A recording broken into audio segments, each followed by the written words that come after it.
Hello मित्रों, कैसे हैं आप सभी। जैसा कि आप जानते हैं, कल सेमेस्टर 5 पॉलिटिकल साइंस का पेपर है। इससे पहले हम पार्ट 1 भी लेकर आ चुके हैं। पार्ट 1 में हमने एमसीक्यूज, फिलिंग द ब्लैंक्स और लघुरात्मक प्रश्नों के ऊपर चर्चा की थी। वो क्लास आपने देखी होगी तो बहुत बढ़िया बात है, नहीं देखी तो इसके बाद में जा करके ज़रूर से देख लेना, ठीक है। अब बात करते हैं पार्ट 2। पार्ट 2 की क्लास बहुत छोटी होने वाली, क्योंकि इसके अंदर हम निबंधात्मक प्रश्न प्लस कुछ इंपॉर्टेंट चीज़ों पे बात करने वाले हैं। फटाफट से इस क्लास को शुरू करते हैं। चैनल को लाइक कर दीजिए, सही वीडियो को लाइक कर दीजिए, चैनल को सब्सक्राइब कर दीजिए। चैनल पे नए हैं तो ज़रूर से सब्सक्राइब कीजिएगा चैनल को, ठीक है। चलिए फटाफट से शुरू करते हैं। फ्रेंड्स के साथ में शेयर भी कर दीजिएगा। ये हमारा कोर्स है, कोर्स के ऊपर एप्लीकेशन पे आपको कोर्स मिलेगा एंड कोर्स में आपको सारे वो सोर्स मिल जाएंगे, नोट्स मिल जाएंगे। चलिए अब हम यहाँ पे सबका कैरेक्टर्स बोलते हैं ना, वैसे कैरेक्टर जान लेंगे, ताकि मान लीजिए कोई क्वेश्चन आपको नहीं आ रहा लेकिन आपको मालूम है कि वो किसके बारे में, लाइक वो प्लेटो के बारे में, अरस्तु के बारे में, तो आपको क्वेश्चन का आंसर तो नहीं आ रहा तो आप वहाँ पे उसके बारे में थोड़ा लिख सकते हो। प्लेटो के बारे में थोड़ा बता दोगे, अरस्तु के बारे में थोड़ा बता दोगे तो आंसर थोड़ा बड़ा हो जाएगा, आपको कुछ मैटर मिल जाएगा लिखने के लिए। तो हम उन्हीं मैटर के ऊपर चर्चा कर रहे हैं, देख रहे हैं। फटाफट से देखिए प्लेटो। तो प्लेटो प्राचीन यूनान की महान दार्शनिक थे। कौन? प्राचीन यूनान के। उन्होंने आदर्श राज्य की कल्पना प्रस्तुत की। किसकी? आदर्श राज्य की। उनके अनुसार न्याय सामाजिक संतुलन है। न्याय सामाजिक संतुलन है, समाज में संतुलन लाता है। उन्होंने समाज को 3 वर्गों में विभाजित किया। 3 आप जानते हैं कौन कौन से हैं, है ना भाई। अपना शासक वर्ग है, सैनिक वर्ग है और अपना मजदूर वाला वर्ग है, ठीक है। अपने 3 वर्ग हैं। उन 3 वर्ग जो उत्पादक वर्ग हुआ ना, वो 3 तरह के वर्ग हैं। दार्शनिक राजा का सिद्धांत उनकी देन है। कौन सा सिद्धांत? दार्शनिक राजा। उन्होंने शिक्षा को राज्य की आधारशिला माना। उन्होंने शिक्षा को राज्य की आधारशिला माना।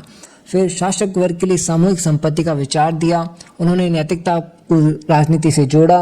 उनकी प्रमुख कृति गणतंत्र है। उनका उद्देश्य न्यायपूर्ण और स्थिर राज्य की स्थापना था, ठीक है। ये आपके पॉइंट्स हैं। इन पॉइंट्स को आराम से आप खुद भी पढ़ोगे तो याद हो जाएंगे। वीडियो को पॉज करके पढ़ भी सकते हो।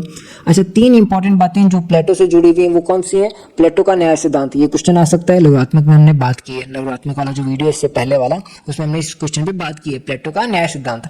वैसे ही एक और क्वेश्चन बन सकता है दार्शनिक राजा से रिलेटेड। तो दार्शनिक राजा इंपॉर्टेंट पॉइंट है। प्लेटो का साम्यवाद, प्लेटो का साम्यवाद भी इंपॉर्टेंट है। इसके बारे में आगे चर्चा करेंगे, साम्यवाद वाले पे, ठीक है। तो ये प्लेटो के बारे में हुई बात। फिर बात करते हैं अरस्तु। तो ये अरस्तु प्लेटो के शिष्य और महान राजनीतिक विचारक थे। किसके शिष्य थे? अपने प्लेटो के शिष्य थे। कौन? अरस्तु। एंड उन्होंने राजनीति का वैज्ञानिक अध्ययन किया। उन्होंने 158 संविधानों का विश्लेषण किया। मनुष्य को राजनीतिक प्राणी बताया। मनुष्य को क्या बताया? राजनीतिक प्राणी। राज्य को प्राकृतिक संस्था माना। क्या माना? जो राज्य है एक प्राकृतिक संस्था है। संविधान का वर्गीकरण प्रस्तुत किया। पॉलिटी को सर्वोपरि व्यवहारिक शासन बताया। मध्यम वर्ग को स्थिरता का आधार बताया। उन्होंने व्यवहारिक राजनीति पर बल दिया। उन्हें प्रथम राजनीतिक वैज्ञानिक कहा जाता है। क्या कहा जाता है? प्रथम राजनीतिक वैज्ञानिक। क्यों? पहली बार उन्होंने वैज्ञानिक तौर तरीके से राजनीति को पढ़ा था।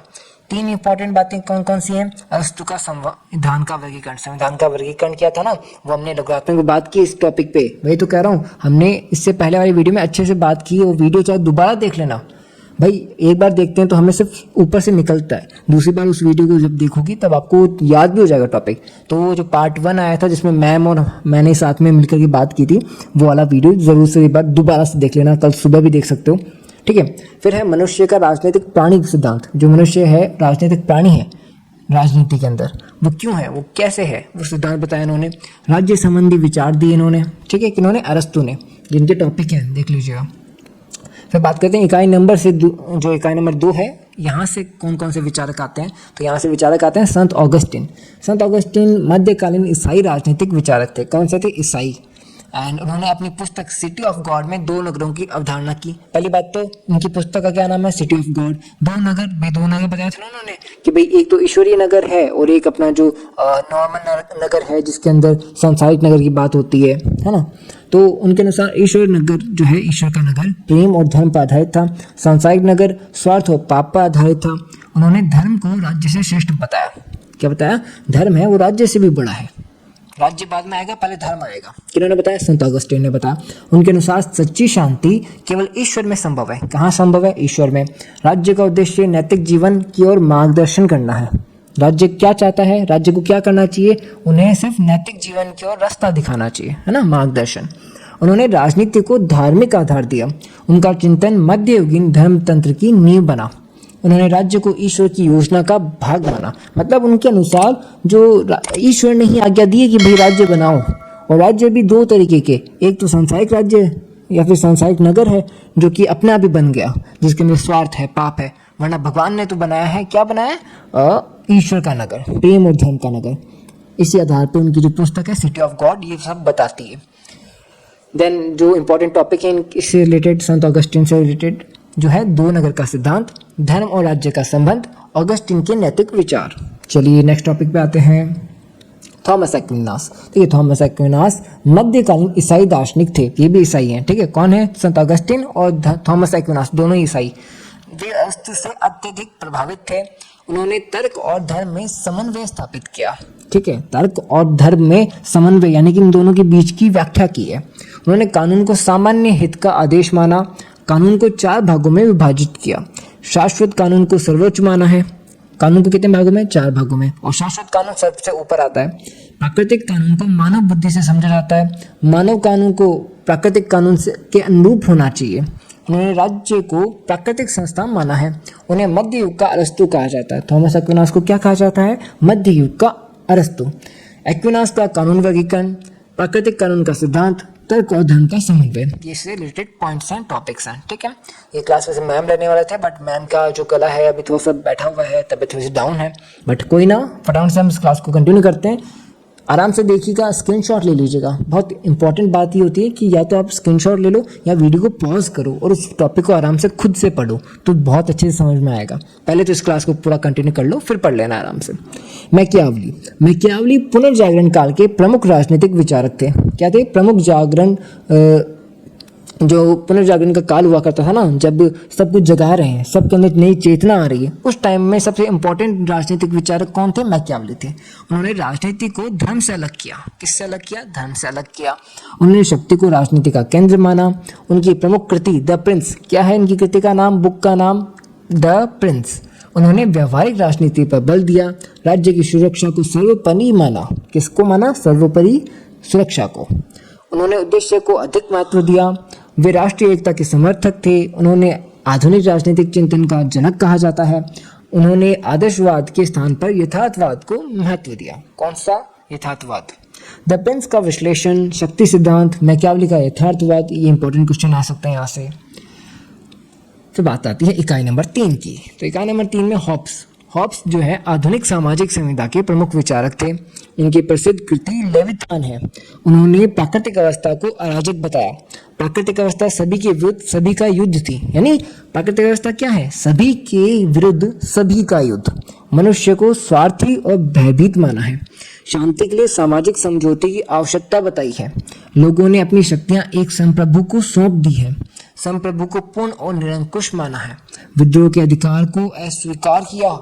उनका उद्देश्य शांति और सुरक्षा की स्थापना था। प्राकृतिक अवस्था, सामाजिक समझौता का सिद्धांत, संप्रभुता का सिद्धांत, ये अलग अलग सिद्धांत और अवस्थाएं हैं जो इनसे रिलेटेड पूछी जा सकती हैं पेपर में। इन सबका हमने जो डिस्क्रिप्शन है, व्याख्या है, इससे पहले वाले पार्ट में किया था, आपको याद होगा। आप इस क्लास को दोबारा से देख लीजिएगा एक बार, है ना। एंड इस क्लास के, इस पॉलिटी के सेमेस्टर 5 के आने वाले जितने भी पेपर हैं और इस पेपर के भी, सभी के फ्री के टेस्ट आपको एप्लीकेशन पे मिलेंगे। तो कम से कम एक काम तो ज़रूर कीजिए, अभी एप्लीकेशन को डाउनलोड कीजिए। लिंक आपको वीडियो के डिस्क्रिप्शन में, पिन कमेंट में मिल जाएगा। एप्लीकेशन में फ्री टेस्ट मिलेगा। मेन्यू बटन में जाओगे, फ्री टेस्ट मिल जाएगा। वहाँ पर फ्री टेस्ट दोगे तो क्या होगा, वहाँ पर आप जब टेस्ट देते हो ना, तो आपको MCQs की तैयारी हो जाती है, साथ में रिक्तस्थान की तैयारी हो जाएगी, और साथ में क्या होगा, जब आप बड़े प्रश्न लिखोगे तो वो टॉपिक्स आपको याद आ जाएंगे। आपको अपनी तैयारी का भी पता चल सकता है फ्री टेस्ट दोगे तो जल्दी से फटाफट से एप्लीकेशन डाउनलोड कर लीजिएगा। नेक्स्ट क्वेश्चन है लॉक। देखिए, लॉक उदारवादी सामाजिक संविदा के समर्थक थे। किसके, उदारवादी सामाजिक संविदा के समर्थक थे। उन्होंने प्राकृतिक अधिकारों की अवधारणा दी है। किसकी अवधारणा दी है, प्राकृतिक अधिकारों की। जीवन स्वतंत्रता और संपत्ति को जन्मजात अधिकार बताया। किसको बताया, जन्मजात अधिकार, जीवन की स्वतंत्रता और संपत्ति को। सरकार जनता की सहमति से बनती है। सरकार की शक्ति सीमित होनी चाहिए। उन्होंने कानून के शासन का समर्थन किया। कर लगाने के लिए जन सहमति आवश्यक मानी। सरकार का उद्देश्य अधिकारों की रक्षा है।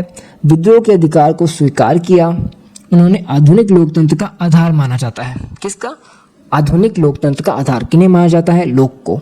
विद्रोह के अधिकार को स्वीकार किया था उन्होंने, ठीक है। अब इनसे रिलेटेड क्या क्वेश्चन आ सकता है? प्राकृतिक अधिकार का सिद्धांत, सीमित सरकार, विद्रोह का अधिकार, ठीक है। इनके बारे में हमने पार्ट 1 में बात की है आराम से। आगे भी थोड़े से टॉपिक हम लेके आए इंपॉर्टेंट निबंधात्मक प्रश्न, वो भी आप देख लीजिएगा। आगे लास्ट में बताऊंगा मैं निबंधात्मक प्रश्न, ठीक है। फटाफट से वेट करो, छोटी सी क्लास है एकदम। रूसो सामाजिक संविदा के क्रांतिकारी विचारक थे। इसके सामाजिक संविदा के, उनकी प्रसिद्ध कृति सामाजिक संविदा है। उन्होंने कहा मनुष्य जन्म से ही स्वतंत्र है, सामान्य इच्छा की अवधारणा दी, सामान्य इच्छा सामूहिक हित का प्रतीक है, संप्रभुता जनता में निहित है, कानून सामान्य इच्छा की अभिव्यक्ति है। उन्होंने समानता पर बल दिया, प्रत्यक्ष लोकतंत्र का समर्थन किया। उनके विचारों ने फ्रांसीसी क्रांति को प्रेरित किया। सामान्य इच्छा सिद्धांत, सामाजिक संविदा, जनसत्ता का सिद्धांत, ये रिलेटेड आपको इनसे कुछ भी टॉपिक पूछा जा सकता है, क्वेश्चन आ सकता है। नेक्स्ट है अपना इकाई नंबर 4 यूनिट नंबर 4, जहाँ पे आते हैं जेरेमी बेंथम। तो देखिए बेंथम ने उपयोगितावाद का सिद्धांत दिया था, उपयोगितावाद के प्रवर्तक थे। उन्होंने सर्वाधिक संख्या के सर्वाधिक सुख का सिद्धांत दिया था। अच्छा वो याद होगा यूनिट 1 में हमने बात की थी ना, जितना सुख आवे उतना ही बढ़िया, बात की थी ना, मैंने बताया था ये आपको। तो देखिए वही बात है, पार्ट 1 में हमने अच्छे से बात की थी, तो पार्ट 1 दोबारा से देख लेना। यहाँ तो हम सब एक बार रिवीजन कर रहे हैं, एक सेकेंड के लिए उसको अपने आंखों से निकाल रहे हैं, है ना। तो पार्ट 1 दोबारा से देख लेना। सुख और दुख को नैतिकता का आधार माना है। किसी कार्य की अच्छाई उसके परिणाम से तय होती है। और डीप में जानना है, और भी ज्यादा डीप में, तो भाई इससे पहले 5 रेगुलर क्लासेस आई थी, उनको भी अगर आपके पास अभी भी टाइम बचा हुआ है, रात को आप लेट नाइट पढ़ते हो, तो भाई आपको वो 5 यूनिट 5 क्लासेस भी देखनी चाहिए। उन्होंने आनंद गणना की पद्धति दी थी। किन्होंने? जेरेमी बेंथम ने। सुख को मापने के 7 मापदंड बताए थे। कानून का उद्देश्य अधिकतम सुख होना चाहिए। उन्होंने प्राकृतिक अधिकारों की आलोचना की। वे सुधारवादी और व्यवहारिक विचारक थे। क्या थे? सुधारवादी और व्यवहारिक विचारक थे बेंथम, ठीक है, इंपॉर्टेंट है। आप इस लाइन को बेंथम के क्वेश्चन में कहीं भी फिट कर सकते हो आराम से। सुधारवादी और व्यवहारिक विचारक थे। उनके विचार आधुनिक उपयोगितावाद की नींव बने। उपयोगितावाद का सिद्धांत, आनंद गणना की पद्धति, सर्वाधिक सुख का सिद्धांत, ये क्वेश्चन बन के आ सकते हैं। J.S. मिल, देखिए मिल उपयोगितावाद के प्रमुख सुधारक थे। उन्होंने सुख की गुणवत्ता पर बल दिया, यानी सुख भी मिले तो गुणवत्ता पूर्वक मिले ना, उसकी क्वालिटी भी तो होनी चाहिए सुख की। उच्च और निम्न सुख का भेद किया, मतलब निम्न लेवल के भी सुख हो सकते हैं और हाई लेवल के भी सुख हो सकते हैं। विचार और अभिव्यक्ति की स्वतंत्रता का समर्थन किया। उन्होंने हानि का सिद्धांत प्रस्तुत किया। बहुसंख्यक अत्याचार का विरोध किया। उनकी प्रमुख कृति ऑन लिबर्टी है। उन्होंने महिला अधिकारों का समर्थन किया। वे व्यक्तिगत स्वतंत्रता के महान समर्थक थे, ठीक है। उनके विचार आधुनिक उदारवाद के आधार हैं। उच्च और निम्न सुख का सिद्धांत, हानि सिद्धांत, ऑन लिबर्टी का विश्लेषण, ओके। देखिए आप आराम से स्क्रीनशॉट ले सकते हो। स्क्रीनशॉट लेने से क्या होता है, आपकी गैलरी में आ जाएगा, फिर आप गैलरी में आराम से उसको पेपर देने से जस्ट 1 घंटा पहले जब आप घर से निकल रहे होगे तब आराम से इसको रिवाइज कर सकते हो ना, एक बार गैलरी से फोटो निकाल करके। बढ़िया है, अभी पॉज करके पढ़ते तो अभी बढ़िया बात है। T.H. ग्रीन, देखिए T.H. ग्रीन आधुनिक आदर्शवादी उदारवादी विचारक थे, यानी आधुनिक आदर्शवादी हैं, आदर्श के अनुसार चलते हैं, बट आधुनिक यानी मॉडर्न जमाने के हैं, प्लस उदारवादी हैं, ओके। तो आधुनिक आदर्शवादी उदारवादी विचारक थे। उन्होंने सकारात्मक स्वतंत्रता की अवधारणा दी, ठीक है, पॉजिटिव जो थिंकिंग है उसकी तरफ चलते थे। स्वतंत्रता की तरफ उन्होंने भी, स्वतंत्रता तो है बट सकारात्मक है, नेगेटिव तरीके से स्वतंत्रता का दुरुपयोग नहीं होना चाहिए। स्वतंत्रता को क्षमता विकास से जोड़ा है। राज्य को नैतिक संस्था माना है। उन्होंने नकारात्मक स्वतंत्रता की आलोचना की है। राज्य को सहयोगी और कल्याणकारी माना है। नैतिक उन्नति को राज्य का लक्ष्य बताया। व्यक्ति और समाज के समन्वय पर बल दिया। उन्होंने इच्छा को राज्य का आधार माना। उनके विचार कल्याणकारी राज्य की नींव बने। सकारात्मक स्वतंत्रता, नैतिक राज्य, कल्याणकारी राज्य की अवधारणा। चलिए फिर नेक्स्ट टॉपिक अपना, नेक्स्ट यूनिट है हीगल, यूनिट 5 से। यूनिट 5 से हीगल आधुनिक आदर्शवादी राजनीतिक दार्शनिक थे। ये थे दार्शनिक, ओके। दार्शनिक के सभी दार्शनिक ही हैं जो ज़्यादातर सोचता है, उन चीज़ों को डीपली क्या कहता है एनालिसिस करता है, उसकी रिपोर्ट निकालता है, वो सब दार्शनिक होते हैं। उन्होंने द्वंद्ववाद का सिद्धांत दिया, किन्होंने हीगल ने दिया था। विकास को थीसिस, एंटीथीसिस, सिंथेसिस की प्रक्रिया बताया। 3 प्रकार की प्रक्रिया बताई इन्होंने, किसकी? विकास की, थीसिस, एंटीथीसिस, सिंथेसिस। उन्होंने इतिहास को विचारों की प्रक्रिया माना है। राज्यों को नैतिक जीवन की सर्वोच्च अभिव्यक्ति कहा है। नैतिक जीवन की सर्वोच्च अभिव्यक्ति क्या है? राज्य है। राज्य को पृथ्वी पर ईश्वर की अभिव्यक्ति माना है, व्यक्ति की स्वतंत्रता को राज्य के भीतर संभव बताया है, सामान्य हित को सर्वोपरि स्थान दिया, उन्होंने आदर्शवादी दर्शन को राजनीतिक रूप दिया, उनके विचारों ने आधुनिक राजनीतिक दर्शन को प्रभावित किया। द्वंद्ववाद का सिद्धांत, राज्य संबंधी विचार, स्वतंत्रता संबंधी विचार, ये इससे रिलेटेड क्वेश्चन बन सकते हैं। हमने बात की थी पार्ट 1 में। कार्ल मार्क्स, देखिए कार्ल मार्क्स आधुनिक भौतिकवादी राजनीतिक विचारक थे। उन्होंने ऐतिहासिक भौतिकवाद का सिद्धांत दिया। क्या ऐतिहासिक भौतिकवाद? वर्ग संघर्ष को इतिहास का आधार बताया। वर्ग संघर्ष क्या है, इंपॉर्टेंट है, इस क्वेश्चन में कार्ल मार्क्स के अंदर आ सकता है। पूंजीवाद की आलोचना की, अतिरिक्त मूल्य सिद्धांत प्रस्तुत किया। ठीक है, अतिरिक्त मूल्य है ना कि भाई जो वैल्यू मिलनी चाहिए थी मजदूर को वो मिली नहीं, तो वो बीच में जो मूल्य बच गया, यानी जो बिचौलिया और रुपया बच गया ना, वही अतिरिक्त मूल्य। हमने बात की थी पार्ट 1 में, अच्छे से समझ में आ जाएगा अगर आपने पार्ट 1 देखा है तो। श्रम को मूल्य का स्रोत माना, राज्य को वर्ग शोषण का साधन बताया, एंड आर्थिक संरचना को समाज का आधार माना, क्रांति को सामाजिक परिवर्तन का माध्यम बताया। उनका लक्ष्य वर्गहीन समाज की स्थापना था, जहाँ पे वर्ग नहीं हो, उच्च निम्न ये वर्ग होने ही नहीं चाहिए उनके हिसाब से। ठीक है, एंड वर्ग संघर्ष का सिद्धांत, अतिरिक्त मूल्य का सिद्धांत, ऐतिहासिक भौतिकवाद। तो हमने अभी तक सारे आपके जो कहते हैं ना विचारक थे, राजनीतिक विचारक, उनको हमने देख लिया है। अब इसके बाद में हम फटाफट से एक बार मैं आपको निबंधात्मक प्रश्न दिखा देता हूँ। आप वीडियो को पॉज करके इनको पढ़ लीजिएगा, मैं आपको सिर्फ एक बार दिखा रहा हूँ। चलिए, तो फर्स्ट यूनिट से आपका जो प्रश्न बन सकता है वो है निबंधात्मक। ठीक है, लघुत्मक हमने बात कर ली थी वहाँ पे, निबंधात्मक की बात कर रहे हैं यहाँ पे। न्याय की वर्तमान अवधारणाओं को ध्यान में रखते हुए प्लेटो के न्याय सिद्धांत का आलोचनात्मक मूल्यांकन कीजिए। मतलब न्याय के सिद्धांत की बात हो रही है, बट किस तरीके से आलोचना की जा रही है।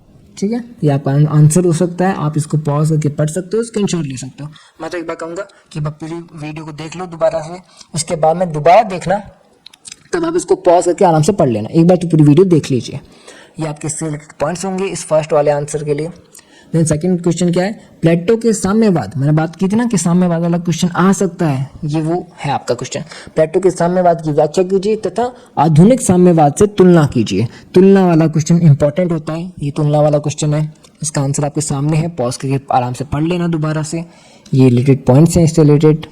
ये क्वेश्चन क्या बन सकता है, अरस्तु के क्रांति संबंधी विचारों की व्याख्या कीजिए तथा उनसे बचने के उपाय। देखिए क्रांति संबंधी वाला भी क्वेश्चन इंपॉर्टेंट है, इसके आप यहाँ पे स्क्रीनशॉट ले लीजिएगा, पॉज कर लीजिएगा जो आपको करना है। ये रिलेटेड इससे रिलेटेड टॉपिक्स है। देन यूनिट नंबर 2 की बात करते हैं। तो यूनिट नंबर 2 से क्या निबंधात्मक आएंगे। फटाफट से क्लास कंप्लीट करनी, इसलिए जीभ लड़खड़ा आ रही है यार, कोई नहीं। आज देखिए क्लास फटाफट से लेनी थी, इसीलिए मैं फेस कैम तैयार नहीं कर पाया, एंड इसलिए मैंने सिर्फ रिकॉर्डिंग कर ली, ऑडियो रिकॉर्डिंग। तो मैकियावली आधुनिक राजनीतिक चिंतन का जनक है, इस कथन का परीक्षण कीजिए। तो भाई मैकियावली को आधुनिक राजनीतिक चिंतन का जनक कहा जाता है ना, तो इस कथन पे व्याख्या करनी है, कथन को सार्थक बताना है। तो उस तरीके से हम इसका आंसर लिखेंगे, एंड इस रिलेटेड हम कुछ टॉपिक्स लिख देंगे। देखिए पॉइंट्स में आंसर लिखोगे बहुत अच्छा लगता है, पहले व्याख्या करो, 2-3 बड़े बड़े पैराग्राफ लिखो, फिर कुछ पॉइंट्स के अंदर बातें लिखो, फिर आप कुछ एक पॉइंट लिख करके उस पॉइंट के ऊपर और थोड़ी सी बात कर दो। ठीक है, समझ रहे हो क्या बताना चाह रहा हूँ मैं। टॉपिक्स में लिखना है, पैराग्राफ में लिखना है, ऐसे हर कैसे नहीं लिखना है, पैराग्राफ बनाओगे अच्छा लगता है। थॉमस एक्विनास के कानून तथा कानूनों के वर्गीकरण संबंधी विचारों का आलोचनात्मक विवेचन कीजिए। एक और आलोचना वाला क्वेश्चन बन सकता है कि रिलेटेड कानून का जो वर्गीकरण किया था ना, वो वाला थॉमस एक्विनास वाला, इसका आंसर है यहाँ पर। और ये कुछ इसके पॉइंट्स हैं। चलिए फिर एक और क्वेश्चन क्या है, संत ऑगस्टिन के प्रमुख राजनीतिक विचारों का विवेचन कीजिए। तो राजनीतिक विचार जो है किसके, संत ऑगस्टिन के। तो ये कुछ इसके आंसर है, आप देख सकते हो आराम से। चलिए अब बात करते हैं यूनिट नंबर 3 की। यूनिट नंबर 1 कर लिया, 2 कर लिया, मतलब उनके निबंधात्मक प्रश्न देख लिए। आप वीडियो को पॉज करके आराम से देख सकते हो। चलिए फिर हॉब्स के सामाजिक समझौता सिद्धांत की आलोचनात्मक व्याख्या कीजिए। भाई जो लघुत्मक में इतने आलोचना वाले क्वेश्चन नहीं आते, बट निबंधात्मक में आ जाते हैं, इसलिए एक क्वेश्चन तो मेरे ख्याल से आना ही चाहिए। आप इसको एक बार देख लीजिएगा, चाहे यूनिट 1 से आए आलोचना का, चाहे यूनिट 2 से आए, 3 से आए, एक आएगा। तो इसको आराम से आप देख लीजिए। भाई आलोचना भी आ सकती है, विवेचना भी आ सकती है ना, तुलना भी आ सकता है। तो ये हॉब्स वाला है, समझौता सिद्धांत से रिलेटेड, इसका आंसर है, आप देख सकते हो आराम से। फिर है सामाजिक अनुबंध सिद्धांत का परीक्षण। तो भाई किसने किया था, लॉक ने किया था। अब ये लॉक से रिलेटेड जो आंसर है आप इसको देख लीजिएगा आराम से। ये कुछ बातें हैं। देखिए आराम से, आपके पास अभी खूब टाइम है, ये मत सोचिए कि टाइम ही नहीं है, टाइम निकालने का होता है। आप आराम से 10 मिनट दोगे तो 10 मिनट काफ़ी है। एक बार सिर्फ आपको सरसरी आंखों से इनको निकाल लेना है, क्योंकि अभी तक आपने खूब तैयारी की है। हमेशा ये रखो, पॉजिटिव रहो कि नहीं अच्छा ही होगा पेपर, जब ये सोचोगे तो अच्छा ही होगा, ठीक है। Be positive, all is well. Rousseau के सामाजिक संविदा सिद्धांत तथा सामान्य इच्छा की अवधारणा का मूल्यांकन कीजिए। तो देखिए सामाजिक संविदा का सिद्धांत था ना, किसने दिया था? रूसो ने दिया था। और जो उसका सामान्य इच्छा की अवधारणा है वो भी रूसो की है। तो इसका मूल्यांकन करना है, ठीक है। इसका मूल्यांकन का जो आंसर है वो यहाँ पे आपके सामने लिखा है। आपको थोड़ा बड़े तरीके से लिखना है, और भी बड़ा तरीका जानना है तो एप्लीकेशन पे मिलेगा, बट अभी टाइम है नहीं इतना। नेक्स्ट सब्जेक्ट के लिए अगर आप एप्लीकेशन डाउनलोड करना चाहें कर सकते हैं, और फ्री का टेस्ट भी मिल रहा है एप्लीकेशन पे। तो फ्री का टेस्ट तो जाकर के ज़रूर से दो भाई, फ्री का टेस्ट तो अभी जाके वीडियो खत्म हुए अब फ्री का टेस्ट दे देना। एप्लीकेशन का लिंक आपको डिस्क्रिप्शन में मिल जाएगा। वीडियो को लाइक कर देना, सब्सक्राइब कर लेना चैनल को। देखिए बेंथम का उपयोगितावाद का सिद्धांत, ये तो सबने बात की है, बट इसकी अगर आलोचना की बात आ जाए तो उपयोगितावाद के बारे में हमने लघुरात्मक जो क्लास हुई थी वहाँ पे हमने बात की थी। लघुरात्मक वाली जो क्लास हुई ना इससे पहले पार्ट 1, उसमें हमने बात की थी, बट इसका आलोचना की बात कर रहे हैं इस क्लास के अंदर, ठीक है। चलिए फिर ये इसका आंसर हो जाएगा। फिर बात करते हैं मिल की स्वतंत्रता और उसके विचार, इसकी भी आलोचना की बात कर लेते हैं, है ना। ये इसका आंसर है। फिर टी.एच. ग्रीन के राजनीतिक विचारों का विवेचना कीजिए, ठीक है। टी.एच. ग्रीन से रिलेटेड कुछ एक क्वेश्चन आ सकता है तो ये आ सकता है। फिर बात करते हैं यूनिट 5, अपनी लास्ट यूनिट है, फटाफट से कंप्लीट करते हैं। हीगल के राज्य संबंधी विचारों का आलोचनात्मक परीक्षण कीजिए। तो देखिए ये आलोचना वाला क्वेश्चन हीगल वाले से भी आ सकता है, आंसर आप देख लीजिएगा आराम से। कार्ल मार्क्स के वर्ग संघर्ष वाला इंपॉर्टेंट है, मैं कह रहा हूँ ये बहुत इंपॉर्टेंट क्वेश्चन है। लघुरात्मक नहीं तो निबंधात्मक एक क्वेश्चन तो आएगा वर्ग संघर्ष का। तो कार्ल मार्क्स के वर्ग संघर्ष का सिद्धांत आलोचनात्मक विवेचन कीजिए। आलोचना भी आ सकती है, नॉर्मल आए तो लघुरात्मक में मिल जाएगा आंसर, और आलोचना आए तो आंसर आपको यहाँ पे मिल ही रहा है, ठीक है। चलिए फिर मार्क्स के अतिरिक्त मूल्य सिद्धांत का जो मूल्यांकन है, तो अतिरिक्त मूल्य का सिद्धांत ये रहा कि भाई श्रम की जो मूल्य मिलना चाहिए वो मिलता नहीं है, वही अतिरिक्त मूल्य है जो बच जाता है, ठीक है। चलिए इसको भी आप आराम से समझ लीजिएगा, देख लीजिएगा। तो आज की इस क्लास में हमने फटाफट से सभी के एक तो कैरेक्टर जान लिए, भाई किसके कैरेक्टर में क्या क्या बातें हुई है वो जान ली, और निबंधात्मक प्रश्न देख लिए। लघुरात्मक प्रश्न इससे पहले वाली क्लास में मिल जाएंगे। अगर टाइम है तो 5 वीडियो 5 क्लासेस भी हैं उपलब्ध, वो भी देख सकते हो। एप्लीकेशन के ऊपर आपको फ्री का टेस्ट मिल रहा है, लिंक आपको डिस्क्रिप्शन में मिल जाएगा, पिन कमेंट में मिल जाएगा। तो फ्री का टेस्ट भी दे दो, एंड देखिए आराम से पेपर दे करके आइए। बी पॉजिटिव, सब कुछ अच्छा ही होगा। So all the best. मैं तो अदर क्लासेस आपके साथ है। इस सेमेस्टर में हमने थोड़ा सा चीज़ों को समझा है, जाना है, अगले सेमेस्टर में और भी बेहतर करेंगे, है ना। चलिए फिर Radhe Radhe, all the best.